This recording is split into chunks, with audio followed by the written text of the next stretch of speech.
இவ்வாறான ஸ்போர்ட்ஸ் தெரப்பியை நீங்கள் செய்வதன் மூலம் என்ன நடக்கும்னு சொன்னால் உங்களுக்கு இடுப்பு வலி, முதுகு வலி, இந்த கை கால் வலின்னு சொல்கிறது, அதே போல் தோள்பட்டை வலி, இதெல்லாம் வந்துட்டு வயசு போன ஆட்களுக்கு தான் வரும்னு சொல்லி இல்லை, அதுக்கு முன்னாடி எல்லா ஏஜ்லேயுமே வரக்கூடிய ஒரு விஷயம் தான்.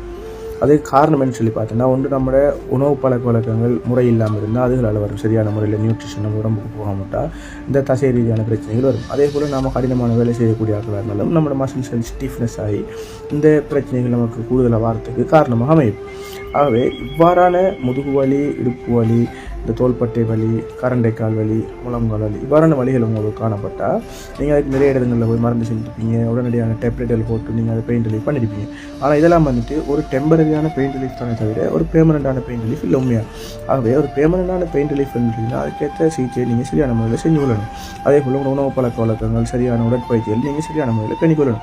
ஆகவே இவ்வாறான ஸ்போர்ட்ஸ் தெரப்பியை நீங்கள் செய்வதன் மூலம் என்ன நடக்கும்னு சொன்னால் உங்களுக்கு இன்ஸ்டன்டான ஒரு பெயின் ரிலீஃபும் இதை தொடர்ந்து கண்டினியூ பண்ணுவதன் மூலம் உங்களுக்கு பெர்மனண்டான ஒரு பெயின் ரிலீஃபும் உங்களுக்கு கிடைக்கும். ஆகவே இவ்வாறான தெரப்பி செய்வதென்னால் உங்களை கண்டக்ட் பண்ணி முற்பதிவு செய்து கொள்ளுங்கள்.